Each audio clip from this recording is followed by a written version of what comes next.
ನಮಸ್ತೆ, ಇದು one India Kannada. ನಾನು ಪ್ರತಿಮಾ.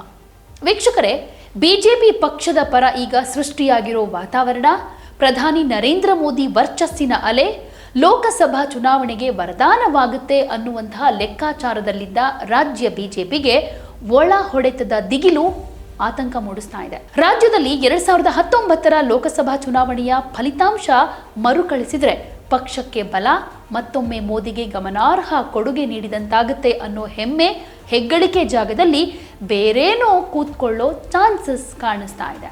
ನಿರೀಕ್ಷೆಯಂತೆ ಮೇಲುಗೈ ಸಾಧಿಸಿದ್ರೆ ಯಾರಿಗೆಲ್ಲ ಅನುಕೂಲ, ವರ್ಚಸ್ಸು ಹೆಚ್ಚಿಸಿಕೊಳ್ತಾರೆ ಅನ್ನೋ ಭವಿಷ್ಯದ ದೃಷ್ಟಿ ನೆಟ್ಟವರಿಗೆಲ್ಲ ಮುಂದೆ ಪಿತೂರಿ ದಾಳಿ ಮಾಡೋದಕ್ಕೆ ಶುರು ಮಾಡ್ಕೊಂಡಿದ್ದಾರೆ ಅನ್ನೋ ಒಳಸಂಚೇನಾದ್ರೂ ನಡೀತಾ ಇದೆಯಾ? ಈಗ ನಿಮಗೆ ಗೊತ್ತೇ ಇದೆ, ಪಕ್ಷದ ರಾಜ್ಯಾಧ್ಯಕ್ಷ BY ವಿಜಯೇಂದ್ರ ಪ್ರಭಾವ ತಗ್ಗಿಸುವಂತಹ ಒಂದಂಶದ ಕಾರ್ಯಸೂಚಿಯೊಂದಿಗೆ ಸಂಘಟಿತ ತಂತ್ರಗಾರಿಕೆ ಹೆಣೆದಿರುವ ಸಂಶಯ ಪಕ್ಷದ ಕಾರ್ಯಕರ್ತರಲ್ಲಿ ಚಿಗುರೊಡಿತಾ ಇದೆ. ಇದರ ನಡುವೆ ಈ ಹಾನಿ ನಿಯಂತ್ರಣಕ್ಕೆ ಕೇಸರಿ ಪಡೆ ಬೆವರು ಹರಿಸ್ತಾ ಇದೆ.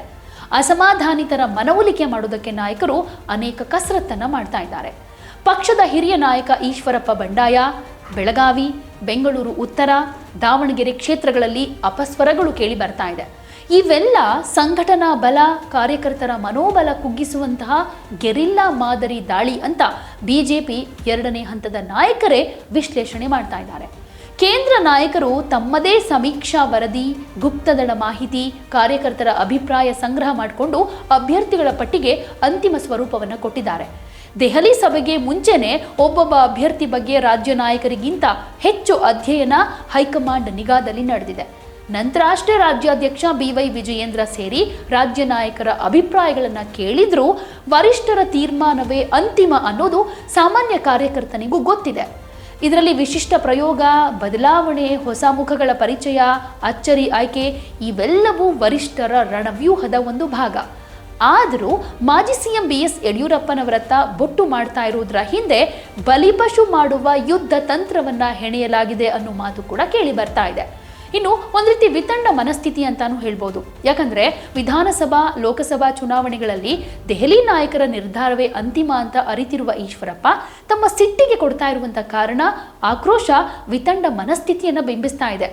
ಉಡುಪಿ ಚಿಕ್ಕಮಗಳೂರು ಕ್ಷೇತ್ರದಿಂದ ಬೆಂಗಳೂರು ಉತ್ತರಕ್ಕೆ ಶೋಭಾ ಕರಂದ್ಲಾಜೆ ವರ್ಗಾವಣೆ, ಮೈಸೂರು ಕ್ಷೇತ್ರದಲ್ಲಿ ಪ್ರತಾಪ್ ಸಿಂಹ ಕೈಬಿಟ್ಟು ಯದುವೀರ್ ಒಡೆಯರ್ ಅವರನ್ನ ಕಣಕ್ಕಿಳಿಸಿರೋದು ಒಂದು ರೀತಿ ಅಚ್ಚರಿಗೆ ಆಯ್ಕೆ ಅನ್ನೋದು ಸ್ಫಟಿಕದಷ್ಟೇ ನಿಚ್ಚಳ. ಹಾಲಿ ಸಂಸದರ ಪೈಕಿ 8 ಜನರನ್ನ ಕೈಬಿಡಲಾಗಿದೆ. ರಾಜ್ಯ ನಾಯಕರೊಬ್ಬರ ಮಾತು ಕೇಳಿ ಇಂತಹ ನಿರ್ಧಾರವನ್ನ ಕೈಗೊಳ್ತಾರೆ ಅನ್ನೋದು ಒಂದು ರೀತಿ ಊಹೆ ಮಾಡ್ಕೊಳ್ಳೋದಕ್ಕೂ ಕೂಡ ಕಷ್ಟ. ಹಿರಿಯ ನಾಯಕರಾದವರಿಗೆ ವರಿಷ್ಠರ ನಡೆಯ ಮಾಹಿತಿ ಇಲ್ಲ ಅಂದ್ರೆ ನಂಬೋದು ಕಷ್ಟ ಅಂತ ಕೂಡ ಮೂಲಗಳು ಹೇಳುತ್ತೆ. ಮೋದಿ ಕಟ್ಟಾ ಬೆಂಬಲಿಗ ಅಂತ ಹೇಳ್ತಾ ಈಶ್ವರಪ್ಪ ಪರೋಕ್ಷವಾಗಿ ವರಿಷ್ಠರಿಗೆ ಸಡ್ಡು ಹೊಡಿತಾ ಇದ್ದಾರೆ. ಜೊತೆಗೆ ಹಿಂದುತ್ವದ ಲೇಪನ ಮಾಡಿ ಪ್ರತಾಪ್ ಸಿಂಹ, CT ರವಿಗೆ ಅನ್ಯಾಯ ಆಗ್ತಾ ಇದೆ ಅಂತ ಹೇಳ್ತಾ ಇದ್ದು, ಪ್ರಭಾವಿಗಳು ಈ ಎಲ್ಲದರ ಹಿಂದೆ ನಿಂತು ಆಟ ಆಡಿಸ್ತಾ ಇದ್ದಾರೆ ಅನ್ನೋ ಸಂಶಯ ಬರೋ ಹಾಗೆ ವರ್ತನೆ ಮಾಡ್ತಿದ್ದಾರೆ. ವಿಧಾನಸಭೆ ಚುನಾವಣೆ ಪೂರ್ವ ನಂತರ ಪ್ರಹಸನದ ಮುಂದುವರಿದ ಭಾಗದ ಹಾಗೆ ಈಗಿನ ಬೆಳವಣಿಗೆ ಗೋಚರ ಆಗ್ತಾ ಇದೆ. ರಾಷ್ಟ್ರ ಮಟ್ಟದಲ್ಲಿ ಕಾಂಗ್ರೆಸ್ ಒಳ ಏಟು, ಪರಸ್ಪರ ಎತ್ತಿ ಕಟ್ಟುವ, ಒಬ್ಬರು ಮತ್ತೊಬ್ಬರ ಕಾಲೆಳೆಯುವ ಪರಿಸ್ಥಿತಿಯನ್ನ ಕರ್ನಾಟಕದಲ್ಲಿ ಬಿಜೆಪಿ ಎದುರಿಸ್ತಾ ಇದೆ. ಒಬ್ಬರ ಮಾತು ಕೇಳಿ ಪಕ್ಷ ಟಿಕೆಟ್ ಕೊಡೋದಿಲ್ಲ. ವರಿಷ್ಠರು ಎಲ್ಲರ ಜೊತೆ ಕೂಡ ಚರ್ಚೆ ಮಾಡ್ತಾರೆ. ಒಮ್ಮತದ ತೀರ್ಮಾನದಿಂದ ಅಭ್ಯರ್ಥಿಗಳ ಆಯ್ಕೆಯಾಗಿದೆ. ಹಿರಿಯ ನಾಯಕ ಈಶ್ವರಪ್ಪ ಸಿಟ್ಟು, ನೋವು ಎಲ್ಲವೂ ಕೂಡ ಸುಸೂತ್ರವಾಗಿ ಬಗೆಹರಿಯುತ್ತೆ ಅನ್ನುವಂಥ ಆತ್ಮವಿಶ್ವಾಸ ಕೆಲವು ಬಿಜೆಪಿ ನಾಯಕರಿಗಿದೆ. ಅದಾಗುತ್ತಾ ಇಲ್ವಾ ಗೊತ್ತಿಲ್ಲ, ಅದರ ಪ್ರಯತ್ನ ಅಂತೂ ನಡೀತಾ ಇದೆ.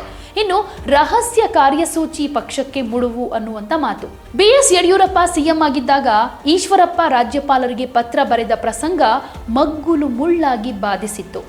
ಈ ಪತ್ರ ಪ್ರಹಸನದ ಸೂತ್ರಧಾರ ಈಗಿನ ಬೆಳವಣಿಗೆ ಹಿಂದಿದ್ದಾರೆ ಅನ್ನೋ ಸಂದೇಹ ಕೂಡ ತಲೆ ಎತ್ತಿದೆ. ಸದ್ಯದ ಬಿಕ್ಕಟ್ಟು ಶಮನವಾಗದೇ ಇದ್ರೆ ಪಕ್ಷ ಗುರಿ ಮುಟ್ಟೋದು ಕೂಡ ಕಷ್ಟ.